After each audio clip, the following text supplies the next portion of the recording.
I'm joined now by the man who headed up the Olympic Games the last time they were here in the U.S., former governor of Massachusetts and, of course, Republican presidential nominee in 2012, Mitt Romney. Governor, welcome back to Meet the Press. Thanks, David. Good to see you. I want to ask you about these security threats. Last weekend on one of the Sunday programs, the chair of the House Homeland Security Committee said about the games in Russia, he fears that something will detonate, something will blow up. Do you think the security concerns have been overblown? No, I think they're very real. When you have the kind of specific threats that were leveled at the games, you have to take them very seriously. At the same time, I think Russia has shown, not only through the application of their security forces, but also through their intelligence work, that they have the capacity to keep the games reasonably safe. There's no such thing as a 100% guarantee, but I think at this stage, people feel pretty comfortable that the games will be safe. Where you've been critical of the Russian government is $50 billion that it spent to host these games in Sochi. And you wrote a really pointed op-ed about this week. I'll put a portion of it up on the screen for our viewers to see. You write, if a country wants to show off, what's the harm? Waste is harm, particularly when need is as great as it is. Harm occurs when a country spends more than it can afford to keep up appearances with big spenders. Harm occurs when a country is excluded from hosting an Olympics because it can't afford the fabulous frills. And harm occurs when the world's poor look in anguish at the excess. Time to limit that excess, and why? Well, I really think so, because you don't need to spend $50 billion, as Russia has or as China did, to put on Olympic sport. Olympic sport can be demonstrated at $2 or $3 billion. And all that extra money can be used to do some very important things in terms of fighting poverty and fighting disease around the world. That's what we really ought to be using those resources for, as opposed to wasting them in many cases to show off a country, or I think more cynically, to show off the politicians in a country, and to take money from some people so that politicians can be puffed up and be shown around the world, I think is something which is very distasteful at a time when there's so much poverty and so much need. You think Putin views it as worth it? I assume he's among the politicians you're talking about being puffed up on the world stage. Oh, I think there's no question, but that the politicians who take this money and spend $50 billion to host the world for TV appearances, I think they think it's worth it, or they wouldn't spend it. Is it still a lot of that money certainly could be going into corruption as well, and paying off various folks. It's a very unsavory thing, and I think the International Olympic Committee is going to have to take action to limit how much is spent on Olympic Games. In terms of cities like Boston here in America vying for future games, definitely worth it. You would say go for it. Don't pass up the opportunity. Oh, it's a great experience to host an Olympic Games. Everybody that touches the Olympics that I've ever seen has said it was one of the greatest experiences of their life. Not because of all the fun they had, but because of all the service they were able to give to others. It's a great unifying thing.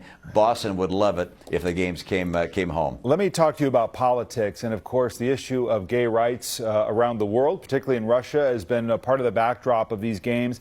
And you think about the issue of same-sex marriage in America. 10 years ago, almost to the month, it was Massachusetts, when you were governor, that really set same-sex marriage rights into motion. And you wrote about it at the time rather pointedly, where you said after that decision by the court, the definition of marriage is not a matter of semantics. It will have lasting impact on society. 10 years later, as you've seen same-sex marriage now in 17 states in the District of Columbia, has it had a negative impact on society in your judgment? Well, I think marriage is a relationship between a man and a woman. And I think the ideal setting for raising a child is in a setting where there's a father and a mother. Now, there are many other different settings that children are raised in, and people have the right to live their life as they want to. But I think marriage should be defined in the way that has been defined for several thousand years. And if gay couples want to live together, why, that's fine as well. That's their right. But let me just follow up. Do you think it's actually had a negative impact on society that you have so many states now recognizing it? Oh, I think it's going to take a long, long time to determine whether having gay marriage will make it less likely for kids to be raised in settings where there's a mom and a dad. That's not going to happen overnight. It's something which happens over generations, in fact. And again, I think the ideal setting is where there's a mom and a dad that can invest their time and their resources in supporting the development of a child. As you look at the progression of this issue, as a Republican, do you think Republicans have lost the fight politically over this? I don't know that you have to worry about who wins and who loses a particular fight. I think you stand for various principles. You communicate those to the American people, and they either support those or not. Sometimes, if something is lost, well, you move on to the next issue.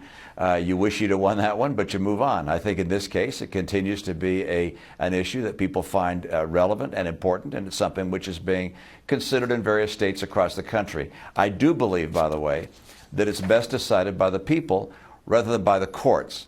I think when the courts step in and make a decision of this nature, they're removing from the people something which they have the right to decide themselves. 2016 politics is a topic that keeps coming up for you. I'll ask about you in a minute, but I want to ask about the Democrats and the prospect of Hillary Clinton running. It's interesting. Senator Rand Paul, who may be a candidate himself, started on Meet the Press and has said it elsewhere that basically the Clintons should be judged on Bill Clinton, impeachment, his relationship with Monica Lewinsky. He called him a sexual predator.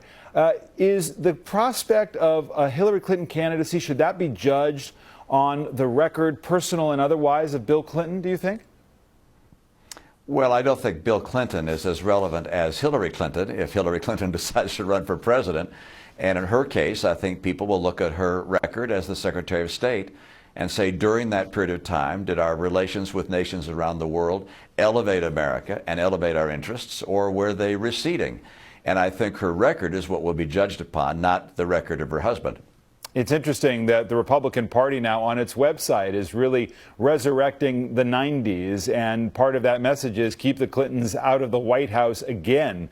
Do you see this as a pair and not just Hillary Clinton? I think Hillary Clinton, if she becomes the nominee, will have plenty to discuss about her own record. I don't imagine that Bill Clinton is going to be a big part of it.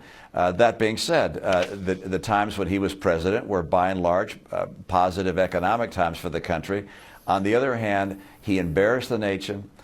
He breached his responsibility, I think, as an adult and as a leader in his relationship, and I think that's very unfortunate. But I don't think that's Hillary Clinton's to explain. She has her own record, her own vision for where she would take the country, and I think that's something which we debated extensively during the 2016 campaign. And what about Mitt Romney? When the question was posed, as the New York Times reported it, January 19th, Romney asked if he would consider a third presidential run, and the answer, oh, no, no, no, no, no, no, no, I can't count all the no's. Maybe you should be more definitive. Is there something, Governor, that might make you change your mind? I mean, Reagan, after all, he ran 3 times, didn't he? I'm not Ronald Reagan. I think that's been pointed out to me before. And I'm not running for president. We've got some very good people who are considering the race, and I'm looking forward to supporting someone who I think will have the best shot of defeating whoever it is the Democrats put up. I know you've said there's quite a stable of folks, but I want to go back to this documentary that was made about you and your candidacy, allowing rare access in. And you address this issue of what would happen if you lost. And I wonder, we'll take a look at it, and I'll ask you about your impact on the debate going forward. Watch this clip. Well, if I get beaten up, that goes with the territory. And I have looked, by the way, at what happens to anybody in this country who loses as the nominee of their party, who loses the general election. They become a loser for life, all right? There's no, all right, it's over. Mike Dukakis, he can't get a job mowing lawns. All right? We just brutalize whoever loses, all right? And I know that. And so I'm going in with my eyes open. Do you see yourself as a loser for life, or rather do you think that you have a real impact on the future of the Republican Party? Well, maybe I was exaggerating somewhat in that clip, but I think by and large people who lose a presidential race they step aside. And in my case, I have the blessing of having a big family, and I'm actually spending time with my kids, and I enjoy that a great deal. But I do also hope to continue to have an impact on the country and on our way forward. I'm very concerned about America for a lot of reasons. I think on Monday it's the 5-year anniversary of the president signing a stimulus bill that was supposed to get unemployment below 5%. And here we are with millions of people who have dropped out of the employment system. We're finding ourselves less competitive globally. Our deficits continue to be a real burden for the American people. I mean, these are things I care about.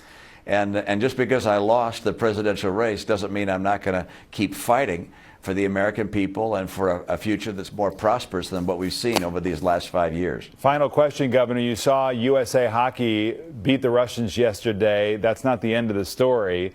You think they'll win gold? Boy, I sure hope so, and I think so. There's such heart and passion with our athletes there in Sochi. I mean, I know we're not getting as many medals as I would have liked to have seen, but I have been very, very proud of watching our athletes. When Shaun White, for instance, didn't get that medal, he showed a level of maturity and thoughtfulness and sportsmanship that I think was a model for people around the world. So, yeah, go USA. I'm very excited to watch these hockey games. All right, well said. Governor Romney, thanks so much for your views. Always a pleasure to have you. Thanks, David. Good to be with you.